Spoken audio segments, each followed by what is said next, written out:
do të përballen mungesë të energjisë elektrike. Kemi edhe armiq të natyra të ndryshme. Kalon rrugës një kalimtar rasti edhe Musa e përcjell. Bismillahirrahmanirrahim, alhamdulillah, wassalatu wassalamu ala rasulillah. Në emër të Allahut, mëshiruesit, mëshirëbërësit, falënderimet, lavdrimet i takojnë Allahut të Madhreshëm. Përshëndetjet, oratat qofshin mbi Muhammedin alayhi salam, mbi familjen e tij, shokët e tij dhe mbi gjithë muslimanët, të cilët pasojnë rrugën e tij deri në ditën e gjykimit. Kudo që jeni, ju përshëndesim me përshëndetjen e xhenetit. Selamu alaikum wa rahmatullahi wa barakatuh. Paça, mëshira dhe falja e Zotit që mbi ju. S'ka dyshim se njeriu që është i lidhur me Zotin e Madhreshëm kupton se në çdo gjendje duhet i mbështetet Allahu xhaleshanu. Por nganjëherë ndodh që njerëzit si rezultat i mos kuptuarit drejt qëllimit dhe adhurimit, atëherë dëpsohet edhe imani dhe besimi i tyre dhe shpesh herë lidhja e tyre me Allahun e Madhreshëm është lidhur lidhje e cila ka të bëjë vetëm kur njeriu është në kushte dhe rrethana të vështira. Besimtari i vërtet është i lidhur me Zotin e Madhreshëm edhe kur është çlir, por edhe kur është zor. Edhe kur është gjatë situatave çlira në jetën e tij, kur ka rahati dhe qetësi, por edhe kur ka vështirësi dhe të lashe. Pejgamberi alayhi salam në një porosi që është edhe tema e këtij emisioni ton, ka thënë pejgamberi alayhi salam, njihe Zotin apo përmend Zotin e Madhreshëm kur je në rahati. Zoti do të ndihmoj ty kur ki vështirësi apo kur je në gjendje të vështirë. Kjo është pjesë e porosisë pejgamberit alayhi salam që ja bën Abdullah ibn Abbasit. Pejgamberi ishte duke udhëtuar me Abdullah ibn Abbasin, me Abdullah ibn Abbasin ishin hypur mbi një gomar dhe udhëtonin gjatë rrugës. Pejgamberi po i thot: "O djalosh", ishte i ri Abdullah ibn Abbasi, "unë dëgjoj do t'i mësoj ty disa fjalë." Që realisht pejgamberi po i thot disa fjalë të numrune, por që secila fjalë me në veten e vet përmban një domethënie shumë të rëndësishme dhe një këshill shumë gjithëpërfshirëse. Thot: "Ihfazillaha yahfaz." Ruje Zotin, Allahu, Zoti të ruan ty. Ruje Allahun, do ta gjesh Allahun xhaleshanu para vetes. Pra, do ta gjesh Allahun xhaleshanu që do të ndihmoj ty në çdo situatë. Pastaj thot: "Njihe Allahun kur je çlir, kur je në rahati, qetësi, Allahu xhaleshanu do të gjindë ty, do të ndihmoj ty kur je në vështirësi." Pastaj thot: "Fa idha sa'alta fas'alillah." Nëse ki nevojë më lut dikujt, atëherë lutju Allahu xhaleshanu. Por nëse kërkon ndihmë, kërkoj Allahu xhaleshanu. Edhe dije sikur i tër umeti, këtë populli, mu të bu, me ta bë ty një të mirë, nuk kanë mundësi me të bë diçka të mirë, apo me ta sjell një dobi përveç atë që Allahu xhaleshanu ka shkruar dhe ka përcaktuar për ty. Pastaj thot: "Dije po ashtu, se nëse i gjithë bota, këtë populli, këtë umeti, të bohen me ta bë një të keqe apo një dam, nuk do të kenë mundësi me ta bë atë keqe, atë dam, përveç atë që Allahu xhaleshanu ka përcaktuar për ty." Gjithçka thot pejgamberi sa qad rufi'atil aqlamu, lafzat janë ngrit dhe ngjyra është thar në letra. Pra gjithçka është e caktuar nga ana Allahu xhaleshanu. Pra është ligji i Zotit Madhreshëm që nëse robi sinqert i mbështetet Allahu xhaleshanu, e përmend Zotin e Madhreshëm, është në lidhje të vazhdueshme me Allahun xhaleshanu, kur ai është lirë, kur ai është në situata të rahatis, atëherë pa dyshim se këtij personi, këtij adhuruesi, këtij ibadetxhiu, Allahu xhaleshanu do t'i ndihmoj edhe në situata më të vështira.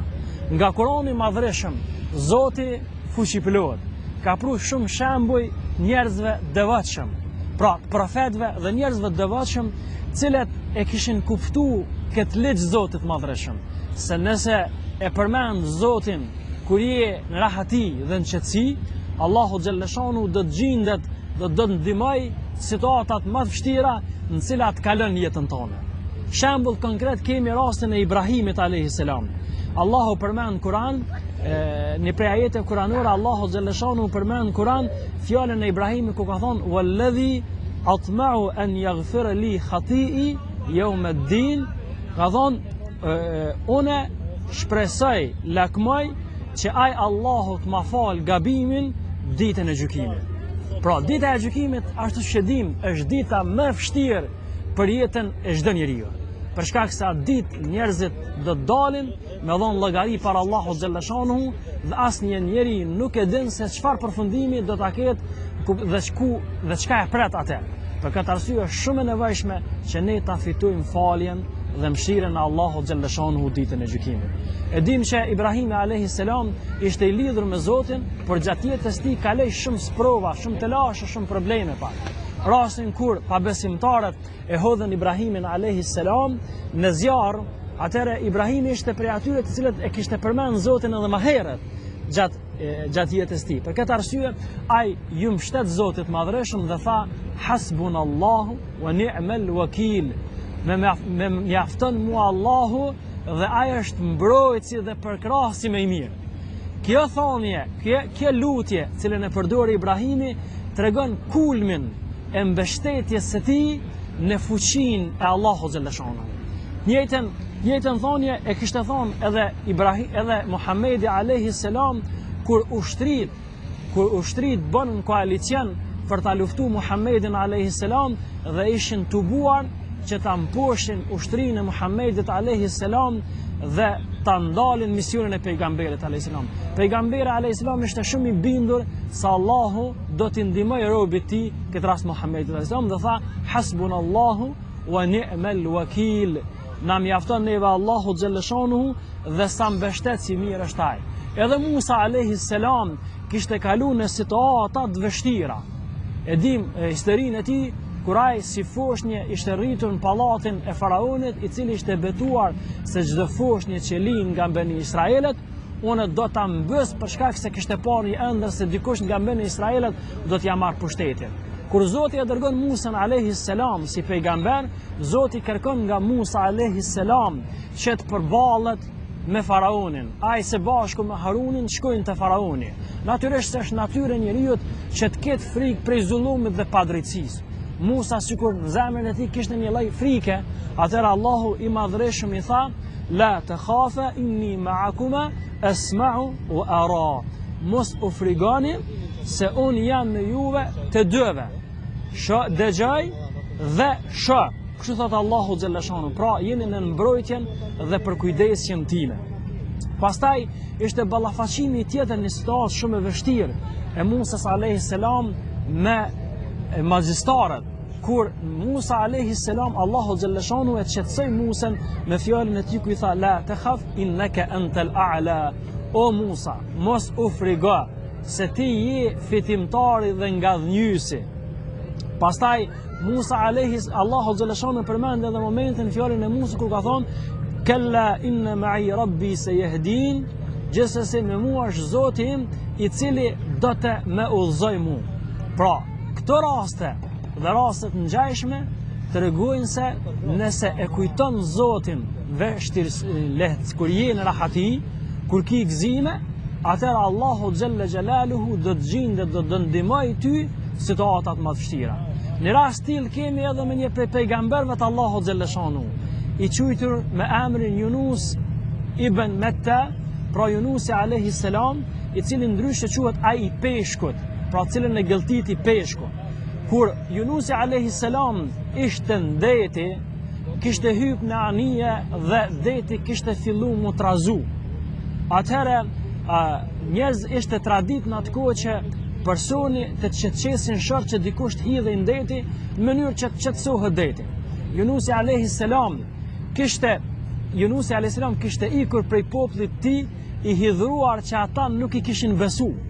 Dhe tash u përball me një situatë shumë të vështirë.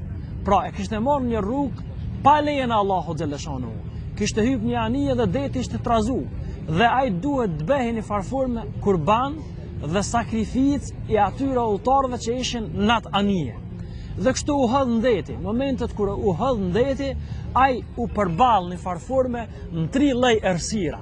Ishte errësira e natës, ishte errësira apo errësira e thellësisë së oqeanit dhe errësira cilën e gëlltiti një peshk i madh në deti, një balen, Pra ishin këto 3 errësira. Mirë po, Yunusi alayhi salam e kishte kuptuar sa e kishte gabuar. Por edhe më herët Yunusi alayhi salam ishte rob i Zotit i sinqert dhe i cili vazhdimisht ishte kryes i detyrave të Allahut xhaleshon. Në këtë rast Yunusi nga thellësia e shpirtit dhe nga thellësia e këtyre 3 errësira e bëri një lutje dhe tha: La ilaha illa anta subhanaka inni kuntu min adh-dhalimin. Nuk ka zot tjetër përveç teje, i lartësuar je ti o Allah, dhe unë i kam bërë pa drejtësi vetes apo unë jam prej zullumçarëve. Allahu xhaleshanuhu i ndihmoi Yunusit alayhis salam dhe shpëtoi edhe pse ishte në këtë gjendje shumë vështirë. Zoti e përshkruan në Kur'an sikur mos ishte Yunusi gjatë kohës kur ka qenë qetësi dhe rahati që ka përmend Allahun xhaleshanu, padyshim se ai do të dënohej dhe do të vdesne në këto 3 errësira apo në barkën e peshkët do të kalbej trupi i tij. Thot Allahu: "Falawla annahu kana min al-musabbihin", sikur të mos është ai prej atyre që e kanë lavdruar Zotin, la labitha fi batnihi ila yawmi yub'athun, do të kishte qëndru në barkun e peshkut deri në ditën e ringjalljes. Pra, nëse ne dëshirojmë që ta adhurojmë Allahun xhaleshanuhu dhe që Allahu të na u gjendet neve edhe në situata më të vështira, atëherë të nderuar vëllezër dhe motra, duhet ta adhurojmë Zotin si gjatë gëzimeve, ashtu edhe gjatë hidhrimeve. Si kur jemi shëndosh, ashtu kur jemi edhe në gjendje, pra jemi smut. Si kur jemi të ri, ashtu kur jemi edhe të vjetër, pra ta adhurojmë Zotin deri sa të na vijë vdekja. Nëse ne nuk i përmbahemi këtij ligjit të Zotit, atëherë do të kemi vazhdimisht nevojë për Zotin, por Zoti i Madhreshëm nuk do të na u përgjigjë. Dhe ata që nuk e kanë zgjedhur programin e Zotit, program jete, të cilët jetojnë vazhdimisht në hamendje dhe në dyshime, duke kërkuar lumturinë, por nuk do ta gjejnë atë. Ai i cili, thot Allahu, "Faman a'rad wa man a'rada an dhikri", ai që ja kthen shpinën për kujtimit tim, fa inna lahu ma'ishatan danka, ai do ta ketë një jetë vështirë në këtë botë, wa nahshuruhu yawm al-qiyamati a'ma, dhe ditën e gjykimit do ta ngjallim të verbër. Pastaj ai do të thotë: O Zot, pse u ringjallëm mu të verbër, kur unë në dunja kam parë, kur unë në dunja kam pa. Atëherë Allahu do të thotë: kështu thot, kur ty të kanë ardhur argumentet tona, ti harrove, ja ktheve shpinën, edhe sot ne ty po të harrojmë.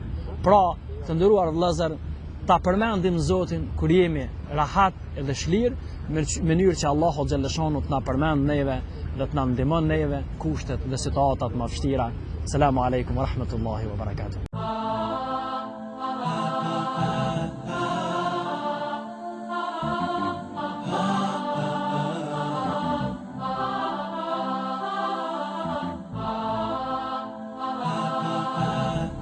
Dhe do të përballen mungesë të energjisë elektrike.